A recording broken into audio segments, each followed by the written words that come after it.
మానవత్వం ఎంచుకున్నప్పుడు శక్తి అవసరం కాబట్టి తపస్సు అవసరం. అందుకే మనందరికీ మానవత్వం ఇచ్చింది. తపస్సు చేసి ఆ మామూలు రాముడిగా ఉన్న అతను 14 సంవత్సరాలు తపస్సు చేసి మాధవుడైందని అక్కడ చూసి తెలుసుకోవడం కోసమే రామాయణం. మామూలు మీరందరూ కూడా తపస్సు చేస్తే మాధవుడైందని మనకు రాముడు నిరూపించి చూపించింది. అలా 14 సంవత్సరాలు తపస్సు చేసి శక్తిని సంపాదించి ఆ అధర్మంగా ఉన్న ఆ జయ విజయులని ద్వారపాలకుల్ని సంహరించడం జరిగింది. జయ విజయులు అంటే రావణాసుడు, కుంభకర్ణుడు. చూడండి, ఎన్నో శాపాలతో కూడుకున్న రామాయణం. అలా కైకమాతది ఏం తప్పలేదు. అప్పుడు ఈ ధర్మం కోసమే ఈ అమ్మని వాడుకోవాల్సి వచ్చింది. కానీ కైకది మనం ఎప్పుడు కూడా అంటే సత్యం తెలియదు కానీ అనిష్టమలే ఇన్ని రోజులు. అదేమైంది? కర్మ సూక్ష్మంగా ఉంటుంది. నువ్వు తెలిసినా తెలియకపోయినా నువ్వు అన్నావు. అందుకని నీకు తెలుసా తెలదా అన్నది తెలియనప్పుడు అనాల్సిన పని లేదు అంటారు. కానీ అనేస్తాం, ఆగదు, ఇది ఆగదు. అందుకే దీనికి తాళం వేయలేదు పేర్లు ఇచ్చింది. తాళం వేయదు, ఓకే మాట్లాడు. అలా మనకు కైకమాత నుంచి వచ్చిన జ్ఞానం. ఇంకొక సత్యం చెప్పి మనం క్లోజ్ చేసుకుందాం, ఓకేనా? గార్గి గురించి తెలుసా అండి? సీతామాతకి గురువు. గార్గి అంటే మనలాగా యోగిని,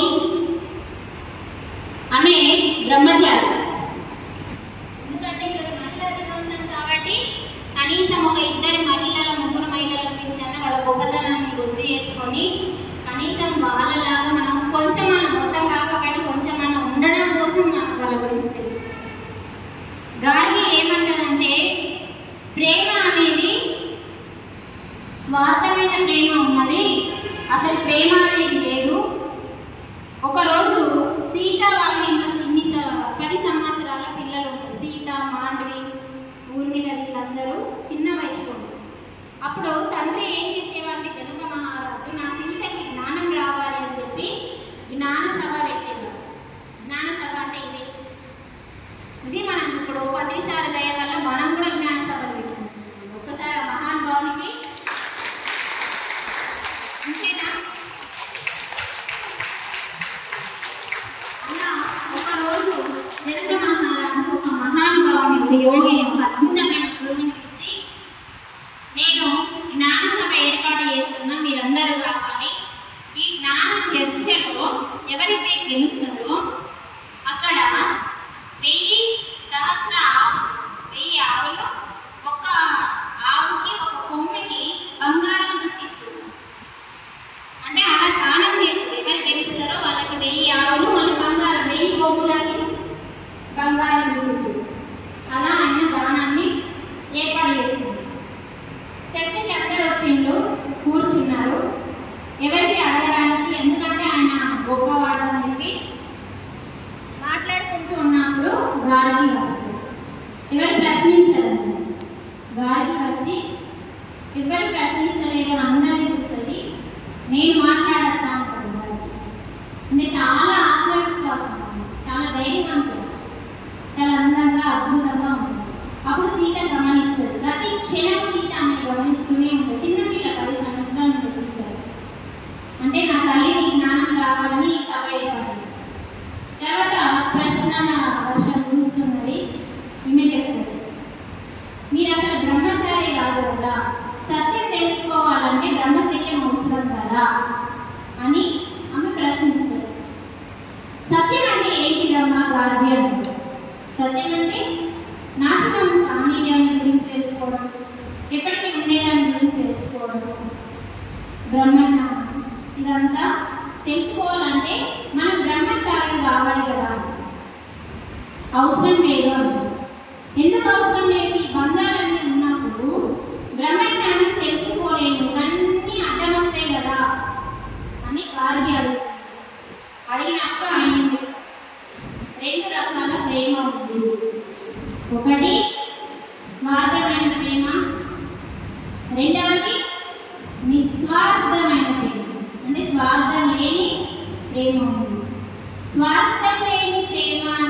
స్వార్థమైన ప్రేమ అంటే తెలుసున, మరి స్వార్థం లేని నిస్వార్థమైన ప్రేమని ఒకటి ఎగ్జాంపుల్ చెప్పు అంటుంది.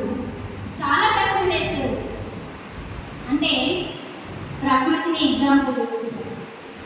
ప్రకృతిలో ఏ చెట్టుకి స్వార్థం లేదు, ఏ శరీరానికి స్వార్థం లేదు, ఏ సూర్యునికి చంద్రుడికి పంచభూతాలకి వేటికి నీ శరీరంలో ఉన్న ప్రతి అంగానికి నీ శరీరంలో ఉన్న ప్రతి పార్ట్స్కి వేటికి స్వార్థం లేకుండా అన్ని సక్రమంగా పనిచేస్తున్నాయా లేదా? ప్రకృతి ఎగ్జాంపుల్ ప్రకృతి అని చెప్తారు. చెట్టుని దానికి ఇంకేం అవసరం లేదు. చెట్టుని ఒక ఎగ్జాంపుల్ తీసుకున్నా మనం మస్తు నేర్చుకోవచ్చు. అలా చక్కగా ఆమెను వివరిస్తారు. మరి మీరు అసలు బ్రహ్మచారిగా ఇద్దరు భార్యలు ఉన్నారు మీకు, మీరైతే బ్రహ్మచారి కాదు, మీరు ఎలా సత్యం గురించి చెప్తారు అంటే అప్పుడు అక్కడ చెప్తారు. నాకు చూడడానికి ఇద్దరు భార్యలు ఉన్నారు కానీ కృష్ణుడికి ఎంతమంది అండి? మరి ఆయన బ్రహ్మచారి అంటారు కదా, వాస్తవమేనా? అవునా కాదు? మరి దానికి కూడా పెద్ద స్టోరీ చెప్పుకుంటూ పోతే స్టోరీ స్టార్ట్. రాముని రూపంలో ఉన్న త్రేతాయుగంలో యోగులు మునులు ఋషులు ఎంతమంది ఉన్నారో అంతమంది రామునికి భార్యగా కావాలనుకున్నారు మొగోళ్ళు. వాళ్ళందరూ మన ద్వాపరయుగంలో పుట్టిన వాళ్ళు. అదంతా చాలా అద్భుతమైన ఘట్టం. అలా భార్య ఉన్నారు కానీ నేను నిజమైన ప్రేమతో ఆత్మస్థితిలో బతుకుతున్నాను. ఎక్కడ స్వార్థం లేకుండా ఎప్పుడైతే మనం నిజమైన ప్రేమ అంటే చూడండి, ఒక తల్లిని తీసుకుంటే స్వార్థం ఉందా లేదా? తల్లి దగ్గర, తండ్రి దగ్గర ఉంది, అందరి దగ్గర ఉంది స్వార్థం. కానీ ప్రకృతిలో ఉండదు. ఉండదా?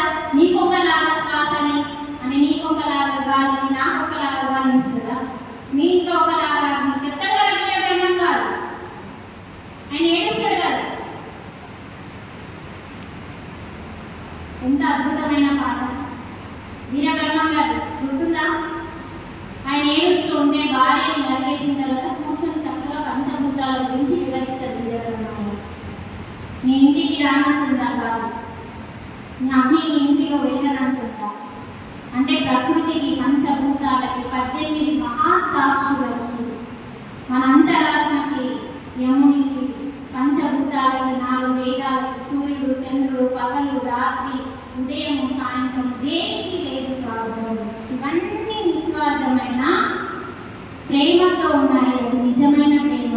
ఆ నిజమైన ప్రేమలో ఎవరైతే ప్రతి ఒక్కరు ఎదుగుతారో, ఆత్మస్థితిలో ఎవరైతే ఎదుగుతారో వాళ్ళకి బంధం అనేది ఉండదు, మోక్షం ఉంటుంది. ఎవరైతే నా పిల్లాడు, నా మొగడు, నా పెళ్ళం, మా అమ్మ, మా నాన్న, మా అత్త, ఇవన్నీ బంధాలు ఉన్నాయి కదా. అందుకే గురువు ఏం చెప్పిండు?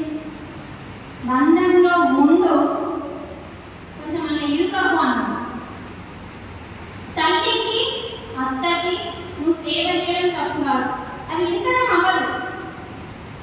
ఇరకడం అంటే అలాగేమైనా అయిందంటే నువ్వు ఏడ్చుడు, ఓ బోర్నైపు, ఏమో కథలు. కానీ అక్కడ నువ్వు ధైర్యంతో అద్భుతంగా ఉండి మనల్ని సేవ అంటే నా అన్నది తీసేసి పక్కన వ్యక్తులను ప్రేమిస్తాము. మనం ఎక్కిస్తాం అని కొంచెం అంటే మన దగ్గర శరీర స్థితిలో ఉన్నాము కాబట్టి, మణిపూరక చక్రంలో ఉన్నాము కాబట్టి, బంధాలలో ఉన్నాము కాబట్టి మన స్వార్థమైన ఇలాంటి వాళ్ళకి మోక్షం రాదు అని ఆ గురువు చెప్పారు. ఎప్పుడైతే ఈ బంధాలలో ఉన్న వాళ్ళందరూ అనాథ చక్రం, విశుద్ధ చక్రం, ఆజ్ఞా చక్రంలోకి వస్తారో వాళ్ళందరూ బంధం నుంచి విముక్తులై, బంధంలో ఉంటారు కానీ బంధం నుంచి విముక్తులై మోక్షం వైపు నడుస్తారు. అక్కడ ప్రతి ఒక్కరిని భగవంతుడిగా భావిస్తారు. ప్రకృతిని దైవంగా భావించి పరమాత్మ నాలోనే ఉన్నాడన్న సత్యం తెలుసుకున్న వాళ్ళకి బంధం ఉన్నది, మోక్షం ఉన్నది అని చెప్పి గాడికి అద్భుతమైన జ్ఞానం ఇస్తారు. ఇచ్చిన తర్వాత ముట్టుకుంటారు. నేను ఓడిపోయిన అనంతనే సీత గట్టిగా చురుకచ్చి పట్టుకుంటారు. పట్టుకున్న నేను ఓడిపోయినాను. మీరు ఓడిపోయినా అని ఒప్పుకున్న పదం ఉంది చూడండి, అది అందరూ ఒప్పుకోరు. అందరూ ఒప్పుకోరు. ఈ రోజు నుంచి మీరే నా గురువు అని చెప్పేసింటారు. అంటే అలా మనం కూడా ఉండాలని స్టోరీ చెప్తున్నాం. అంటే చూడండి, ఆ మంట ఎక్కండి. మనమైతే ఏమంటాం అని ఓడిపోయిన కాంతే ఓడిపోతుంది గెలిచి ఉండేది కదా. అంటే అక్కడ సీత ఏం గ్రహించిందంటే ఆమెలో ఉన్న ధైర్యం, ఆత్మవిశ్వాసాన్ని చూసింది. ప్రతి ప్రశ్నని అద్భుతంగా భయం లేకుండా అడిగి తెలుసుకొని జ్ఞానాన్ని సంపాదించుకున్న మాతని నువ్వు. అందుకని ఇలాంటి ధైర్యం, ఇలాంటి ఆత్మవిశ్వాసం నాకు కావాలి. అందుకే నువ్వే నా గురువు. నేను ఓడిపోయినా ఒప్పుకున్న పదమే నన్ను నీ దగ్గరికి తీసుకొచ్చింది అని చెప్పి అప్పటి నుంచి ఆ సీతకి గార్గి, అమ్మవారి పేరేంటి, గార్గి అనే ఒక యోగిని అమ్మకి జ్ఞానం నేర్పి చక్కగా